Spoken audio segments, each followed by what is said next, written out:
All right, guys, it's time to set this kitchen on fire. Here to light a fire under me, my best friend and fellow chef, Michael Simon, and award-winning journalist, the lovely Katie Couric. Going down, buddy.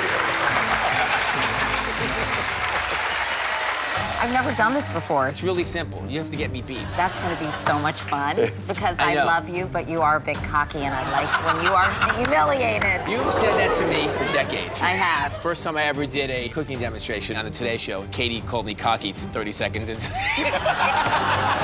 What can I say? You have a great partner here. I'm gonna give him the business. And I'm going to distract you. Okay, Beauty and the Beast coming at you, buddy. you know who you are. Who you got for me tonight? From Great Neck, New York, Michael Ginor. Well, that's a blast from the past. I've known Michael for decades. He's done food events all over the world. We've just crossed paths for many years. Please welcome the owner of Chef Alyssa's Kitchen, Alyssa Gorelick. Feisty.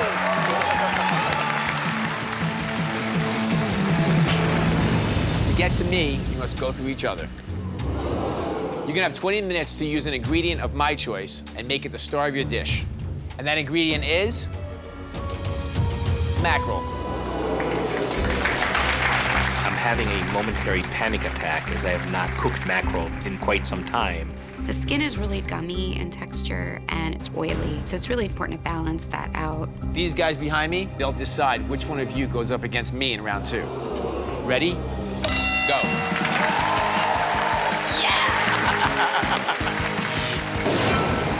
So today I'm making a pan-seared mackerel with a caramelized cauliflower and fennel salad. Today I'm making a glazed mackerel with a cauliflower mousseline and a radish fennel salad. I was watching you talk to Alyssa. You automatically went into interview mode. She was being grilled by Katie Couric. Second nature to me. Less than 2 minutes, guys.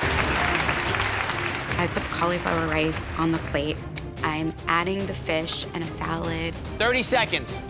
I am feeling the pressure because if I'm missing any elements, I will be out of the competition. Come on, you guys, 15 seconds. I get the mousseline down, I top it with the fish, with the glaze, add the fennel and radish salad. 10, 9, 8. It's way too close for comfort. 5, 4, 3, 2, 1.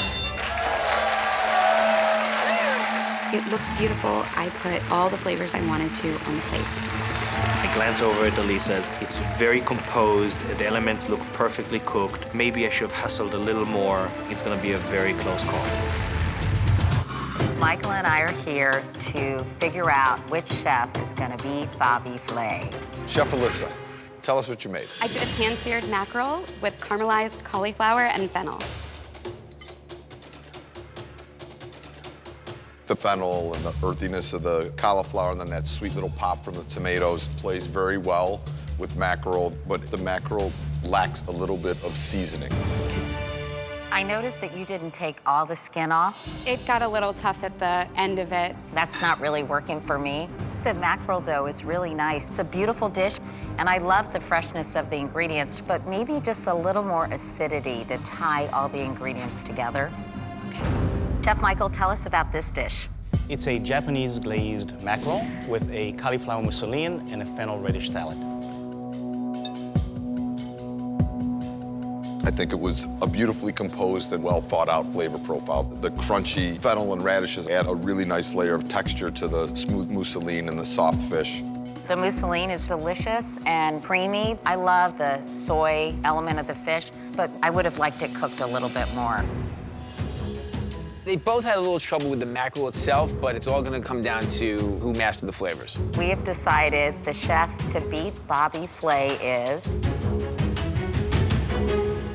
Chef Michael.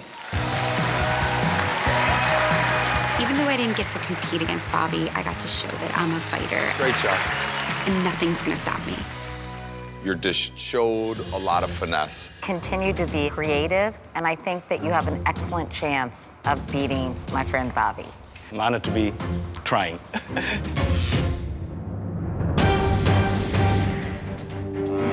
Michael, congratulations. Let's get to it. What's your signature dish tonight? My signature dish tonight is lamb gyro. Really? To keep things fair, Michael and I will not be the judges for this round. Wah. Instead, we're gonna bring in 3 experts, and they're going to do a blind taste test. You both have 45 minutes, and Michael, just know we are rooting for you. I will make you proud. And your time starts now.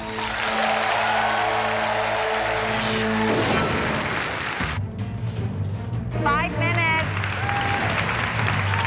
I'm worried that I'm not going to get this thing plated because there's lots of little components that have to make up each one of the gyros.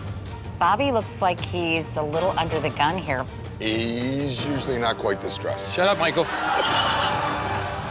I'm gonna put a little extra tzatziki sauce and a little extra of the tangerine harissa sauce, just in case they want to use more. I have the pita down, tzatziki goes down first, then some of the pickled shallots with the pomegranates. You're gonna cut that lamb, Bob. Yeah, at some point. 2 minutes. Michael, how you feeling? I am getting there. We gotta have all that food on the plates, guys. I place the malawak on the plate, I add my yogurt sauce, I continue with the squash relish. How much time? 80 seconds.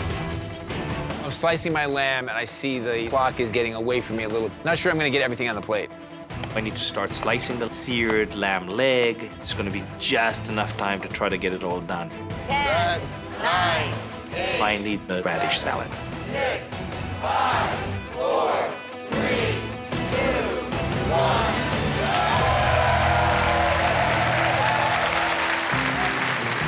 I look over at Bobby's station, I see a super elegant presentation, a lot of finesse, but gyro is a street food. What I got is a perfect gyro. I really like the flavor of this, but if he was able to balance all of his flavors and all of his textures, he could seriously knock it out of the box. Michael and Bobby, first of all, you both did an amazing job. Thank you. Congratulations. And now I'd like to introduce you both to your judges. Dun, dun, dun. First up, we have the chef owner of Kefi and Fish Tag, Michael Salakis. The chef owner of Pig and Cow, Leah Cohen. And the executive chef of Aldea and Lupolo, George Mendez. So judges, the challenge today was make the best gyro. So if you could start with the dish in front of you.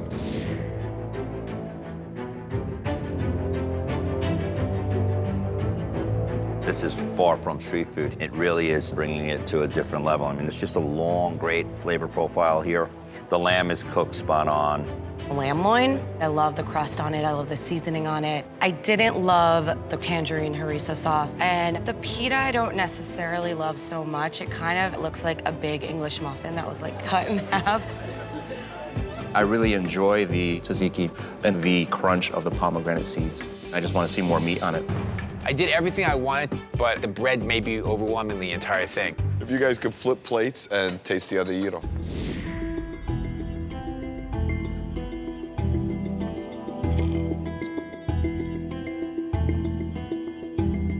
It's a big plate of food. I'm really liking the yogurt and coriander sauce on the bottom. It's got a really great Middle Eastern flavor profile going on. But there's just so many flavors happening. There's just too much going on there. I love the bread on this. It's really rich and flaky and delicious. The squash is very jarring in texture. It's really hard. Everything else tends to be soft, but really nice flavor. I think I have enough flavor to have a winning combination. Guys, this one is really close. The winner is Chef Bobby Flay. We were close. First to Bobby Flay! What it came down to was Bobby's lamb was cooked perfectly and your flavors were more balanced. Thanks for coming, dude. It's really good to see you.